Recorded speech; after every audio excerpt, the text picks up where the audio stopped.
Good morning, everyone.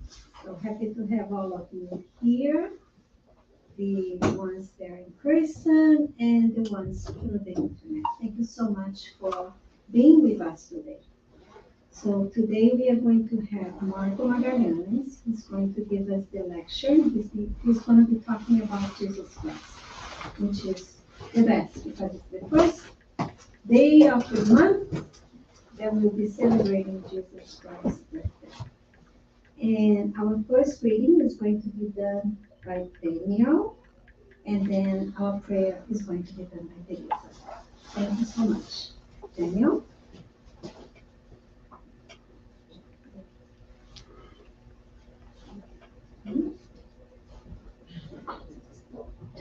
Okay, I'm going to be reading about the book Happy Life. Natural occurrences in the process of human existence are considered misfortunes.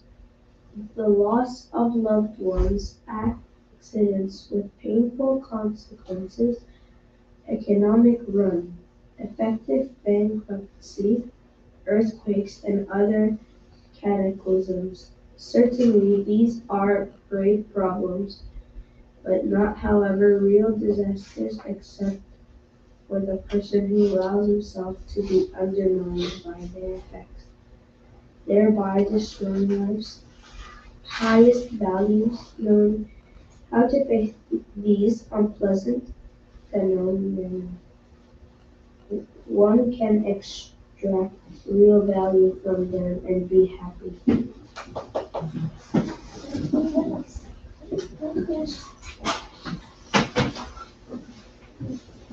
So let us all now close our eyes and let us all be connected with God our Creator, with the Jesus our God, all the benefactors here from TSS, that we may today not only receive this light, but share amongst us this light as well. And Mark will be invited for the lectures today, so we can learn with him a little bit more of the love, charity, and fraternity that Jesus brought to us over 2,000 years ago. Yes, we do.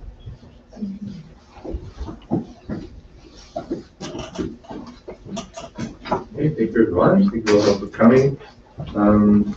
So today we're going to be talking about Jesus Christ, which, as Sandra mentioned, perfect timing because we're starting to prepare ourselves for Christmas, and why not start the month basically having this look back and what actually Jesus Christ is for us, right? And the original idea was to talk about the aspects of Jesus as a consoler, but as we started reading and understanding more of what Jesus is, there's a lot more to that, right? And that's why we're trying to cover some of it today. Okay. For example, right? So we can think about Jesus as a teacher, right? And that's probably one of the most incredible and efficient and transparent and objective teacher we've ever seen or have ever described in history anywhere else on this planet. Right? How he was able to captivate audiences, no matter how intellectualized or not they are, or no matter where they were, or the environment, or their background, or their knowledge. It doesn't matter. He was able to captivate and transmit his message in a very, very accurate and efficient way. We can think about Jesus as the consoler, as that individual that incarnated will actually allow everyone that is going through a hardship, who is suffering, who is going through a tough time, to look up to him and say, well, this is where I'm going to get my light and my love, and that's where I'm going to. And his own actions to support his words were really fundamental for us to believe, right? You can think about him as a doctor, for example, right? You can think about him as the doctor of the soul, of the spirit, of who we are, right? How he was able to mend, to cure, to help, right? Not only us as broken souls, but our physical bodies too, right? Now, if you think about that, it is important, particularly because we're in December now, to think about if we're celebrating the birth of Jesus, let's say, right?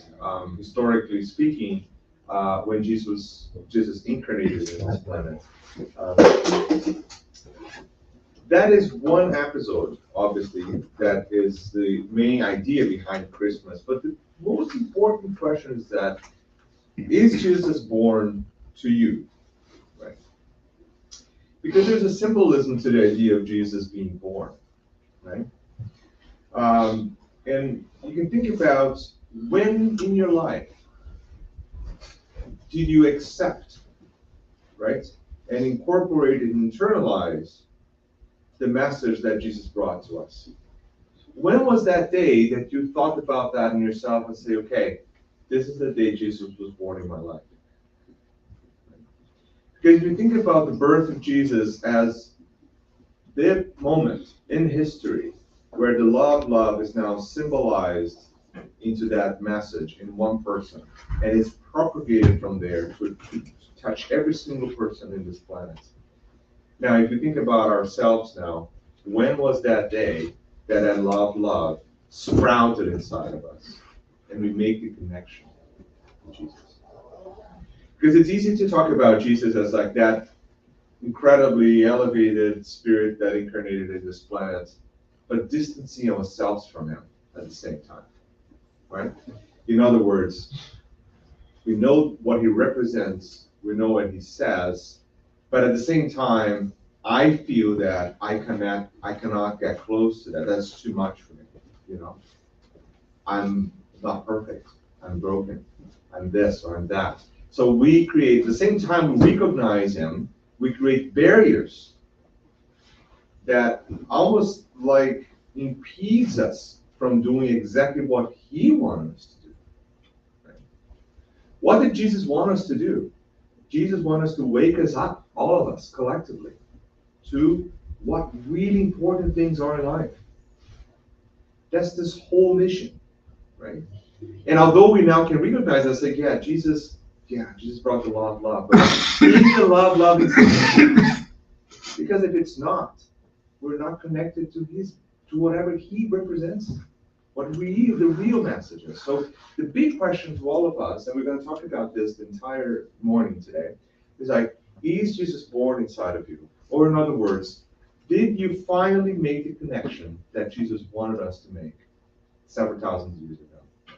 Because the day he was born, like, it really doesn't make a difference, right? Historically speaking, we can't tell. Right? The calendar has changed. History has mended and bended and reanalyzed in many different ways to say it was this day or that day or this time or this solstice. Does that make a difference? Zero, right? If it was in, year 4, year -6, it doesn't make a difference, right? But the birth really of Jesus represents the moment in which that we comprehend and we connect and we allow ourselves to be part of this dissemination of the love life. That is the day Jesus is born. And then we're coming now into December. This is a time that it's critical for us to think about that, right? Into each one of our lives, right? And there's interesting, I'm going to mention this later on, but if you think about this, for example, I'll give you one example. When Paul at the time, right? When he sees the light, remember that, like this passage right there, of Jesus that basically blinded him, right? If you ask Paul, as a spirit today, it's like, Paul, when was the day Jesus was born in your life? That was the day. The day that by being close to that emanating, incredible source of pure love and energy, he was touched to the point that he changed. And he was not the same person ever again. He changed his name. He changed who he was. He changed this. He reconnected to his goal in that moment of his experience was to be the word of Jesus by action, by traveling, by being out there, by being that person. The example of the transformation, right? If you think about any figure, any person, any well-known spirit in the universe, there will be moments in life that Jesus is born to them, right? In other words, Jesus is, we really recognize what our missions are, how connect, how to sprout that message of love inside of us. And this is what basically December brings to us, right? It's a good time. We should do this every day. But this time of year, I would say we can focus more on that, right? Because we need to recognize that. And if it already happened to us, let's celebrate it. And if we're struggling to make that happen, let's make it happen faster, right? Right? And if you never thought about this, this is a perfect time to start, right? Why not today?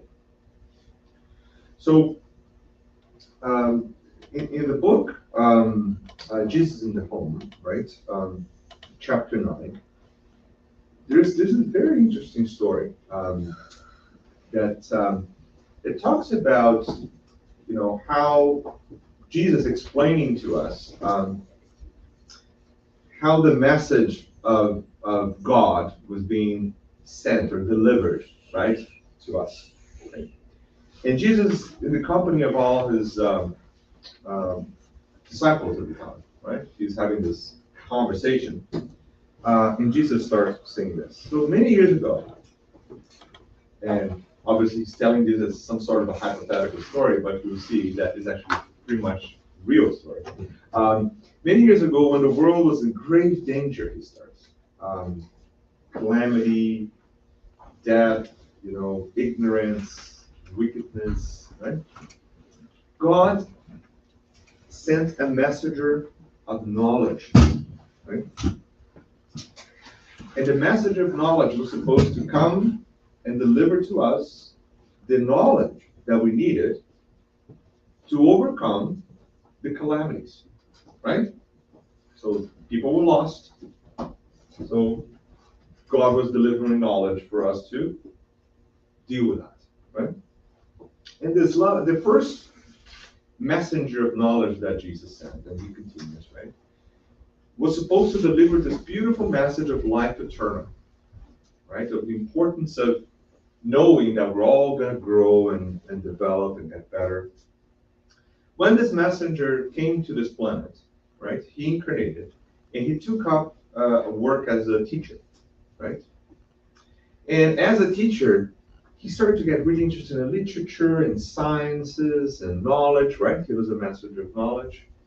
But he fell in love with just the intellectual component of it and slowly disconnected from his real mission, right?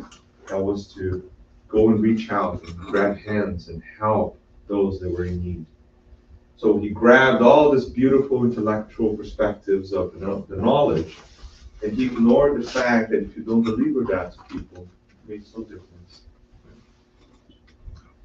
So he works exclusively distancing himself with like this disgust from crowds, unlearned, right? He starts to see the people who did not have knowledge as inferior to him, right? So distancing himself as though they don't know, right? I know, right? So you can clearly see that by being this inaccessible source of intellectual or knowledge, he failed, right? Couldn't do it. So when we failed completely now, so God, and this is Jesus explaining to the disciples, right? God decided to send another messenger of knowledge. And when this messenger of knowledge incarnated, he took the job as a doctor, right? The original idea was to help others, right? To go out there and support and help and bring knowledge and help. But then again, he fell very, very close to the concept of, you know, helping just a very few percentage of the population that were able to financially support what his knowledge was, right? So pay for his work, right? Distancing himself from the broad community that needed his help. So he fell in love so much with the knowledge, scientific knowledge of the process of being a doctor, that he forgot the entirety of everything else he needed to teach to as a human being. Right? So the common person, the guy that was suffering somewhere in the streets, could not reach to him. Right? So didn't work. So God sent another type of messenger of knowledge. This one became a warrior, right? With that entire power of knowledge in his hands, he said, yes, I'm going to go there. I'm going to force my knowledge into a lot of people, right? Like force. Didn't work, right? By going out there and attacking, beating other people, and with the vengeance developed, the angry behavior developed, like all those feelings that tainted, right, the original source of knowledge he was supposed to deliver. So whatever he was trying to deliver got completely lost and was transformed in some sort of dictatorship, right, where his flaws became more evident than the message. So he conquered a lot of people and he failed all of them. So didn't work. So God sent yet another individual to be a messenger of knowledge. Right? This one took on the role of being a musician. Right? So now, working as a musician, he was supposed to use that as a tool to deliver, to access, to reach out.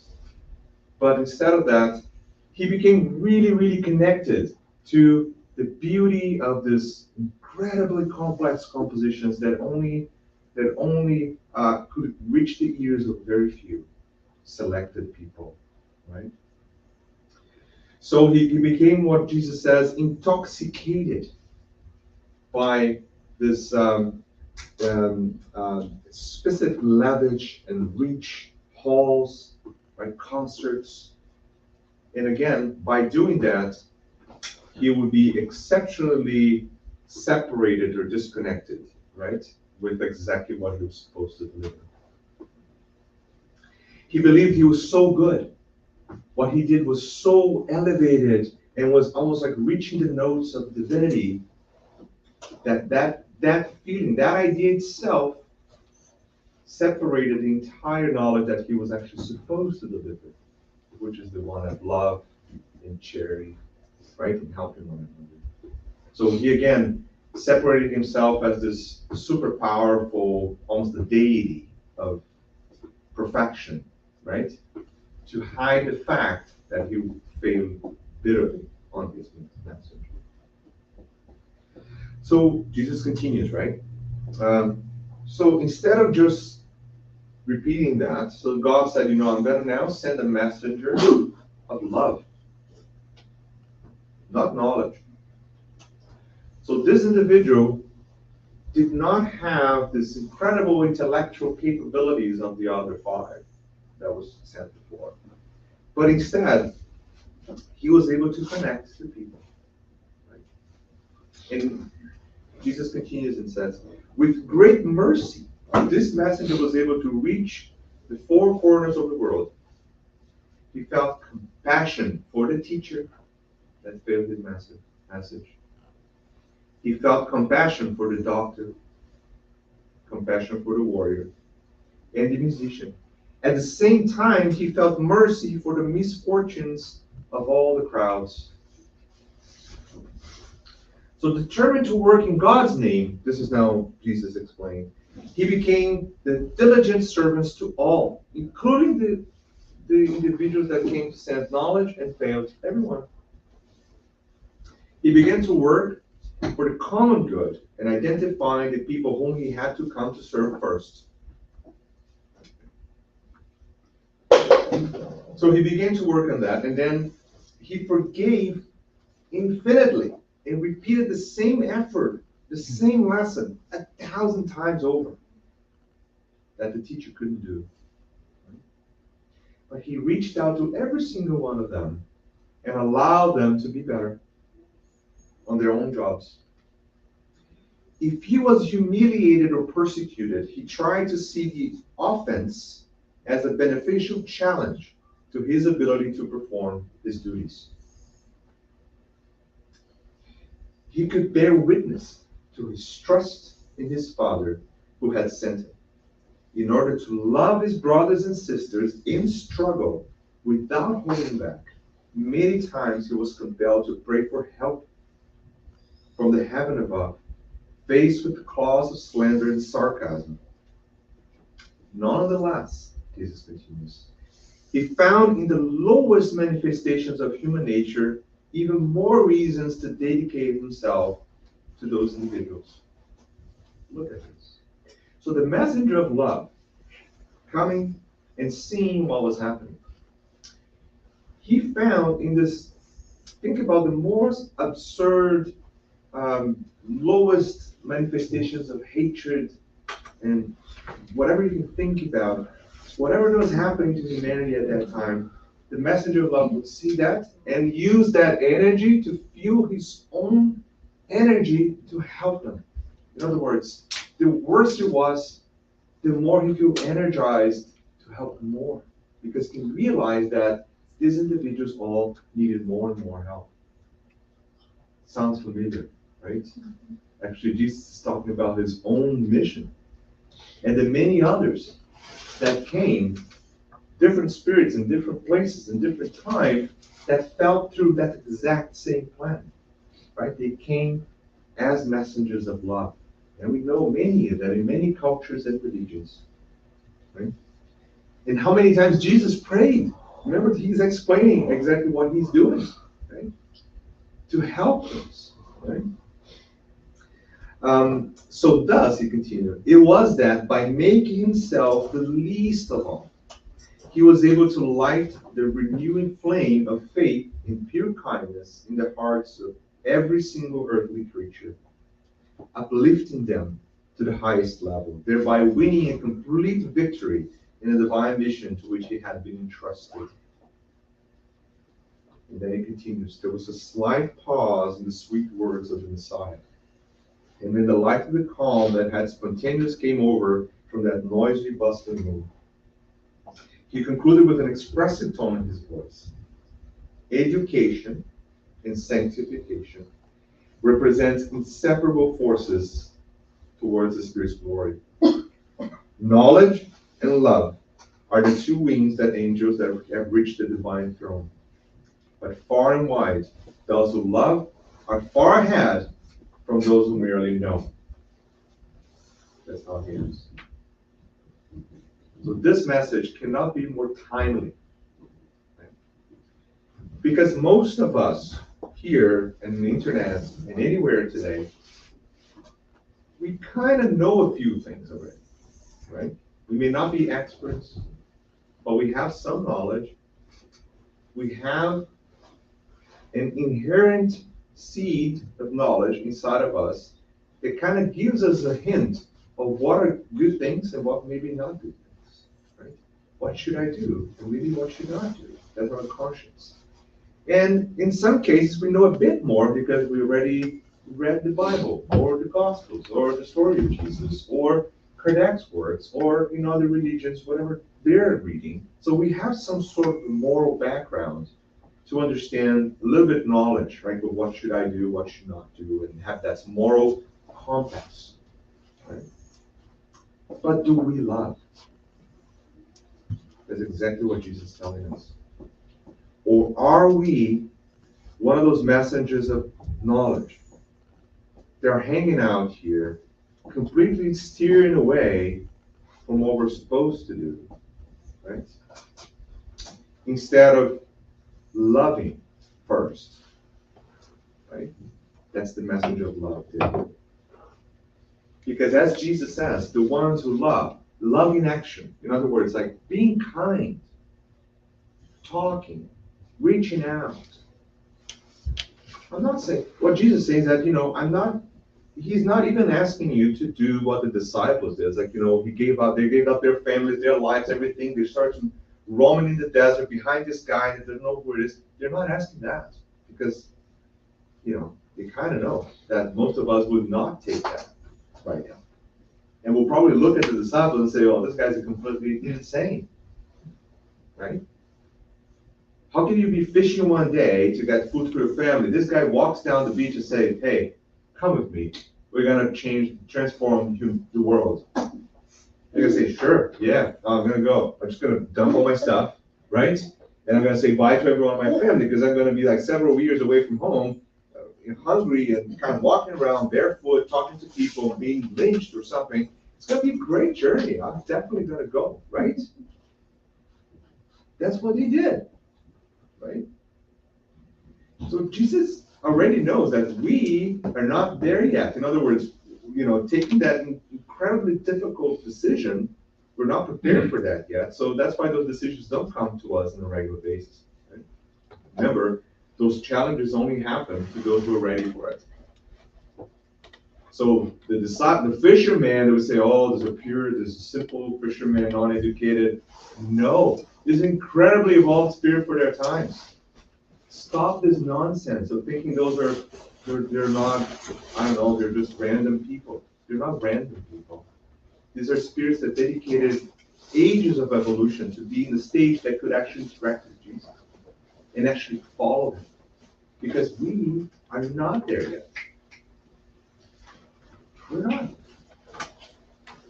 That's why Jesus is bringing this to us, and he kind of hammered this in our heads. It's like, the ones who love are far ahead of those who know. Right?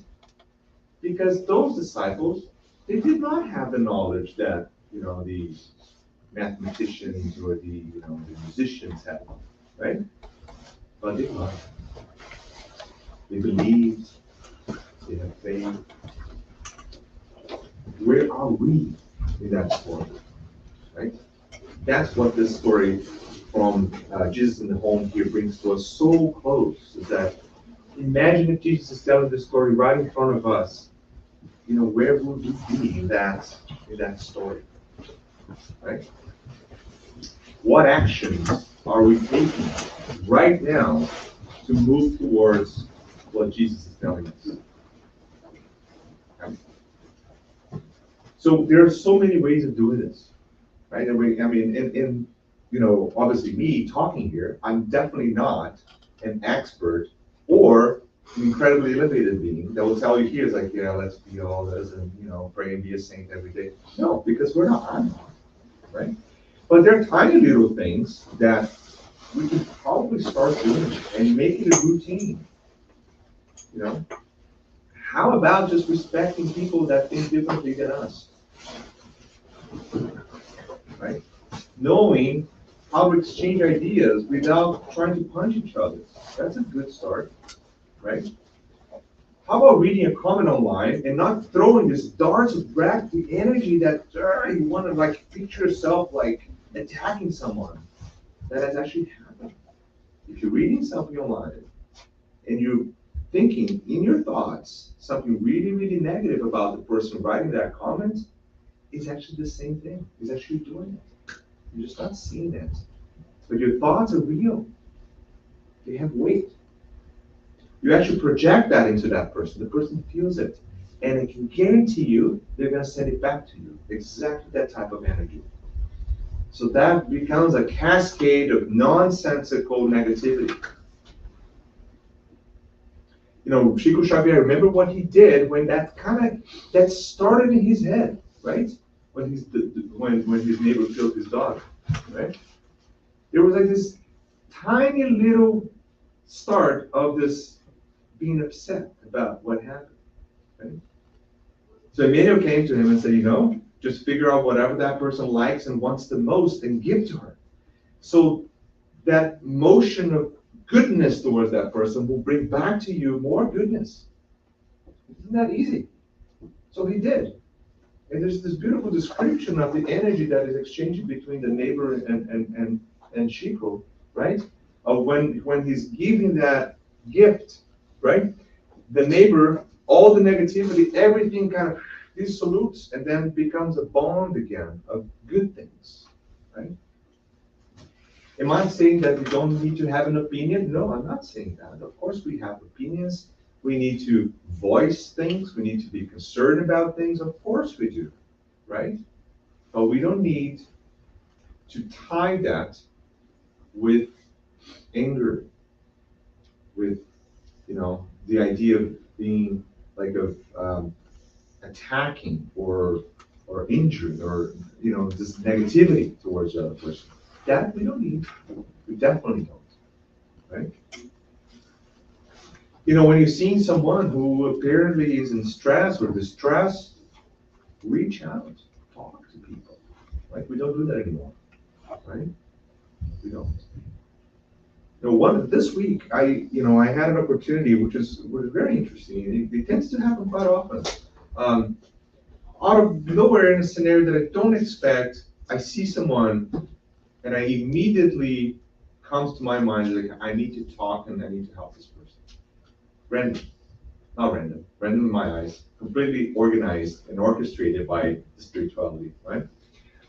So I approach, and then in 3 seconds, the person starts to cry and tells me about exactly what happened. And I'm like, okay, thanks, I know, I got this one. See, I say no to 99% of the opportunity, but at least 1% I do something about it, right?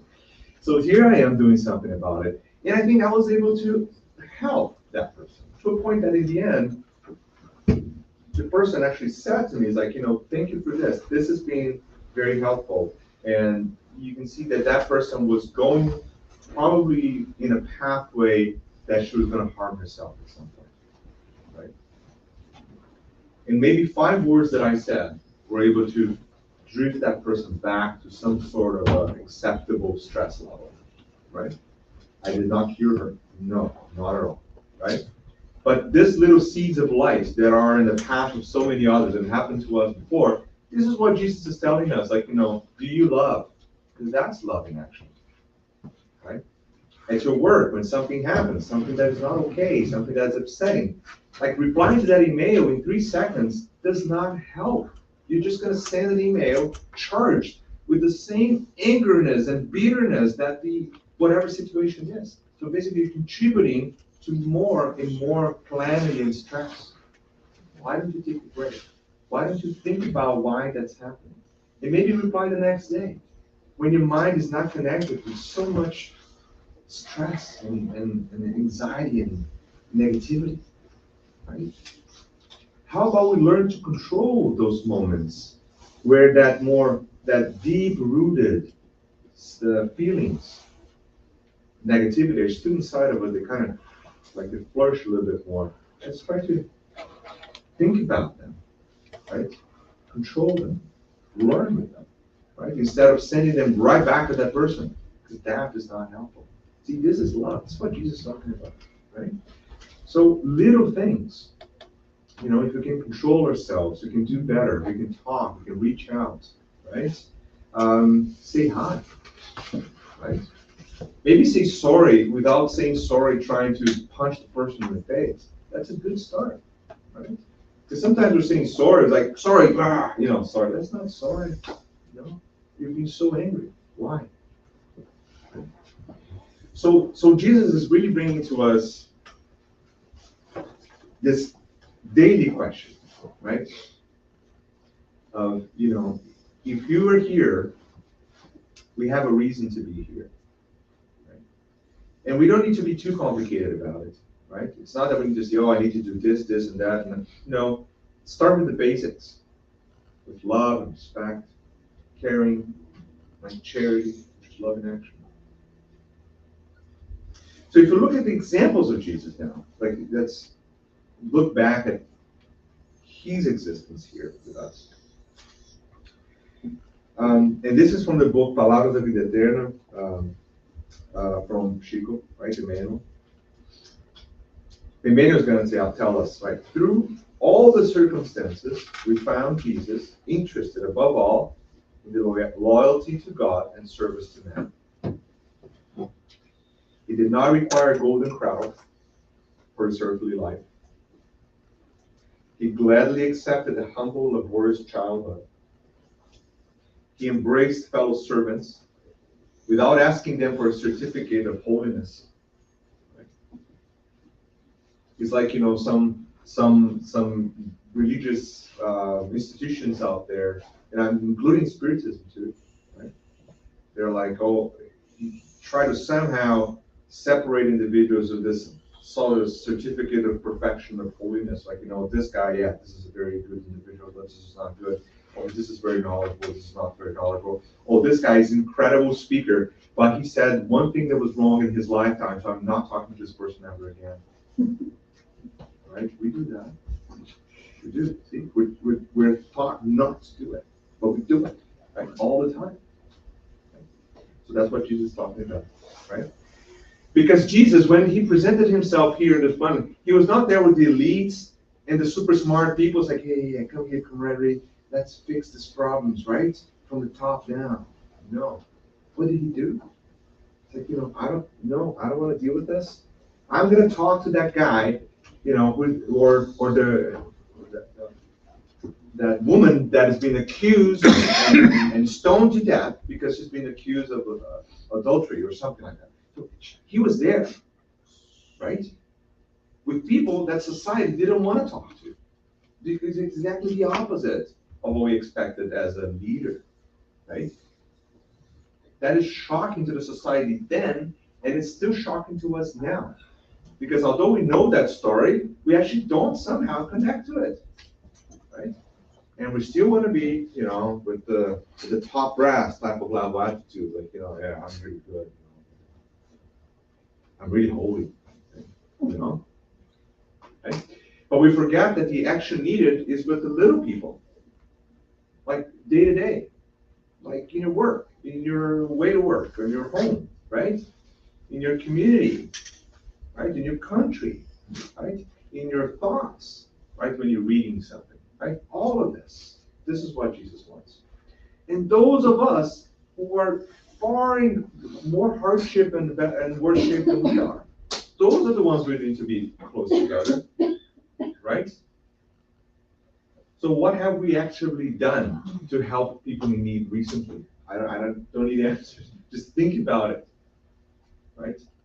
What have we done, right? And obviously we've done one or two things, three things, I don't know, you could probably think about this, but can we do more? And the answer is always yes, right? In any scenario. So, and then Emmanuel continues, right? So Jesus never goes against established authority. In a way, like, and he's clear about this. He said this. I did not come to break the law, right? I'm here to show you what the real law is, like to show by my own actions, right? He didn't need to start, like the other disciples wanted to start some sort of revolution, right?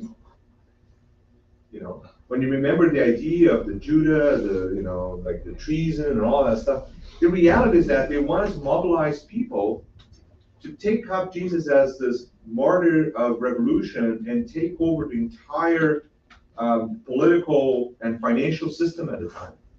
But Jesus never wanted this. He was very clear about this. Right? So Jesus works in the idea of extinguish cruelty and hypocrisy. Right? Delinquency. But in no time hurts men where they're suffering those difficulties. Right?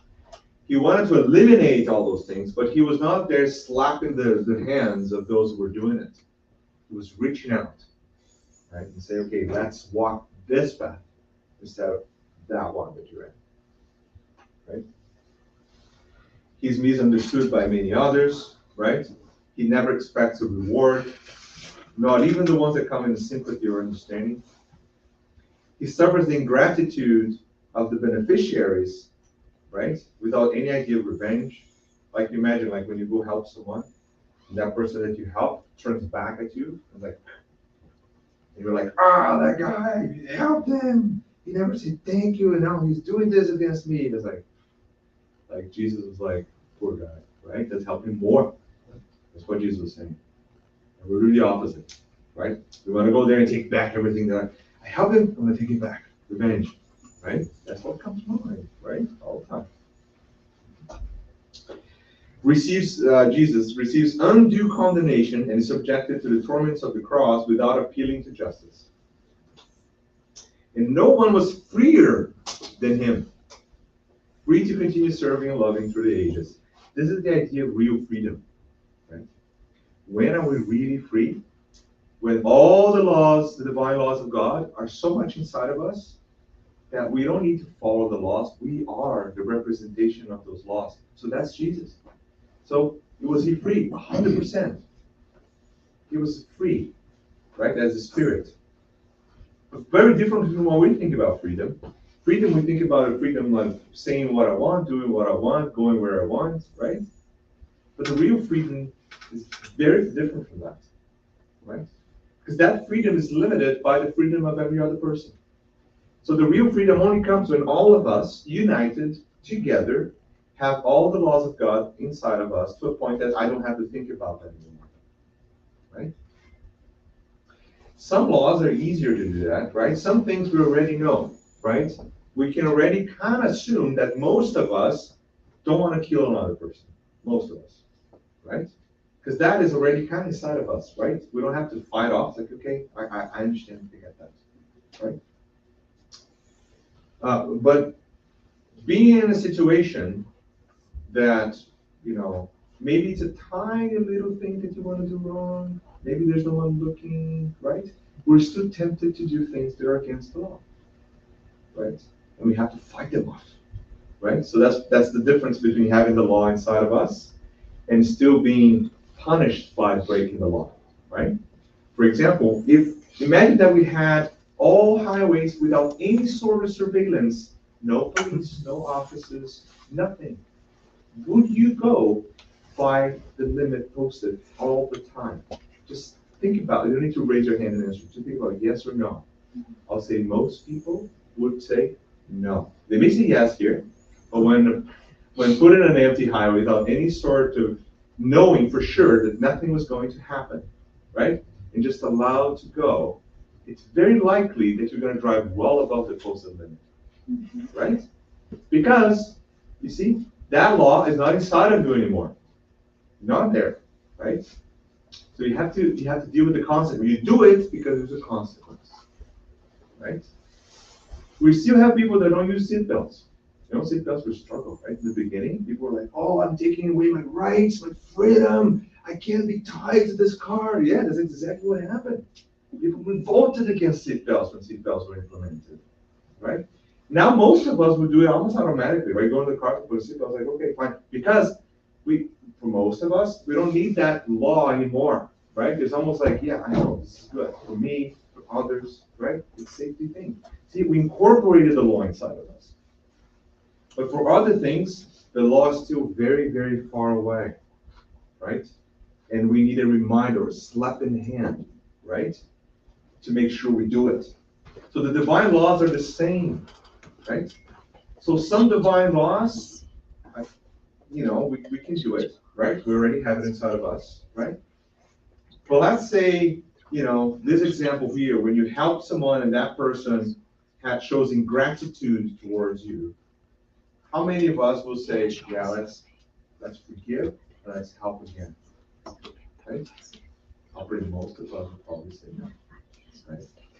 But that's what Jesus is telling us, right? That there's going to be a point where we're going to go beyond that, right? And realize that we have to forgive 70 times 7 or a million or infinite times, and we need to help infinite amount of times, right? He's going to get there, right? That's what Jesus is telling us.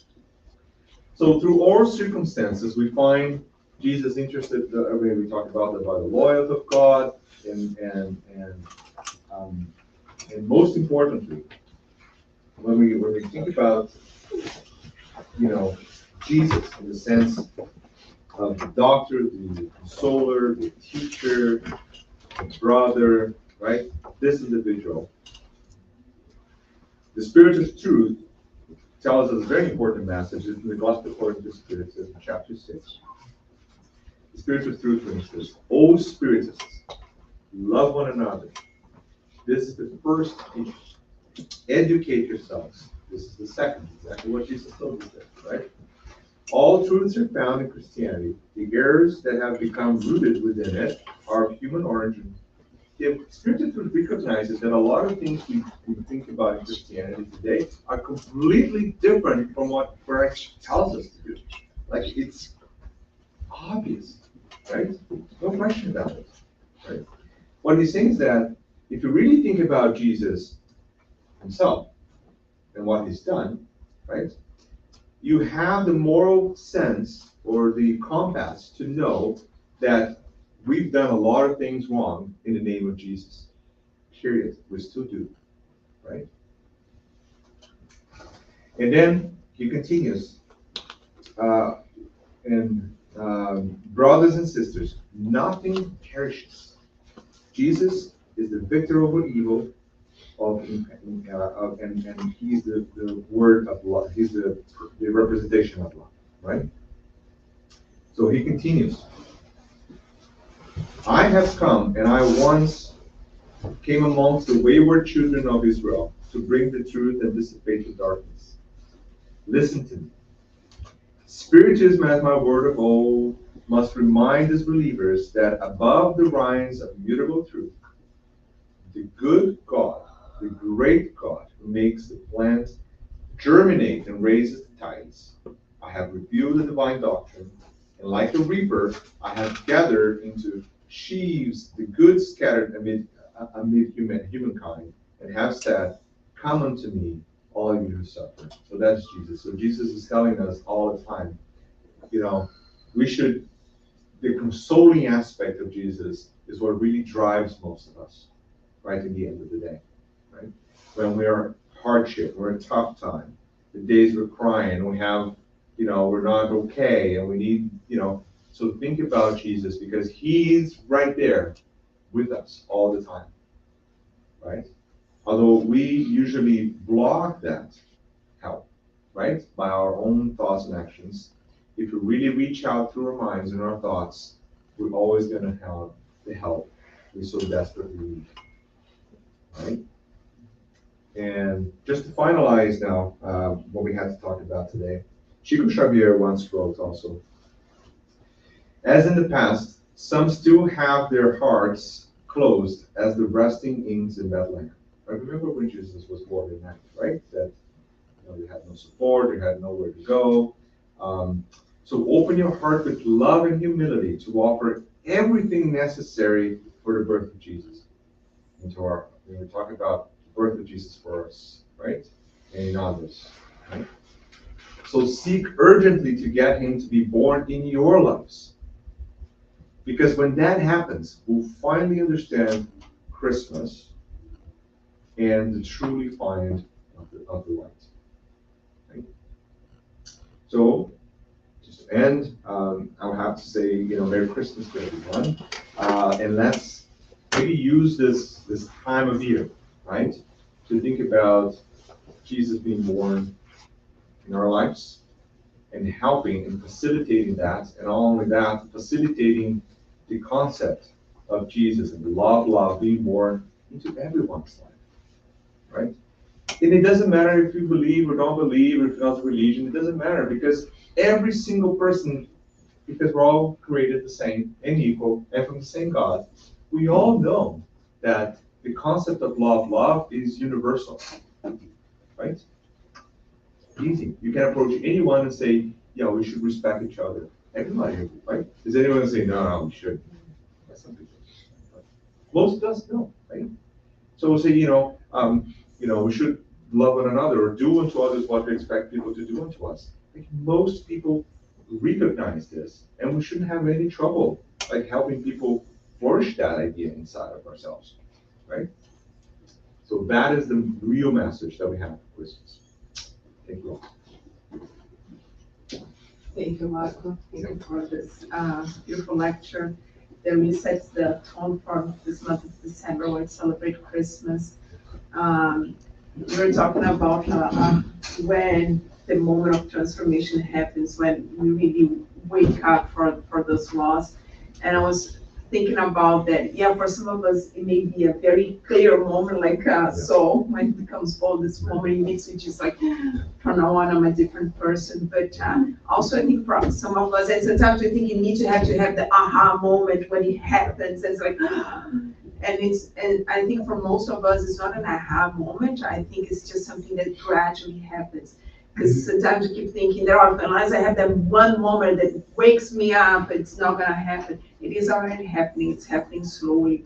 I think for me, and some of us go through an experience, say, wow, when I went through this experience, I had this illness, or I did this trip, or whatever it is, it completely changed. But I think to most of us, it's just something that's subtle, it's slowly. It's the moment that little things that start to happen with us that adds up and it makes us to start to rethink and connect more and more with this.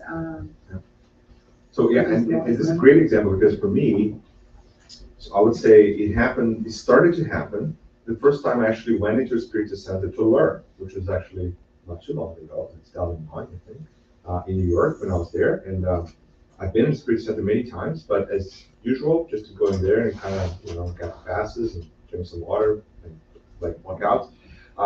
Zero connection, kind of not really fully aware of what's going on, right?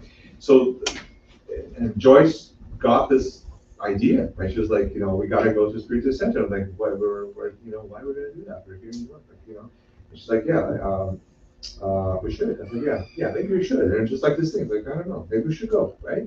And we reached out and we found the spiritual center not too far from us. And the day we walked in, this incredible guy, Adriano Barbo, his name, is back in Brazil now. He's a phenomenal person and, inspired me so much. He welcomed us and said, we were waiting for you. Like, like you're late, what are you talking about? And from that moment on, it slowly, but not a single point, but it slowly transformed our existences completely, right?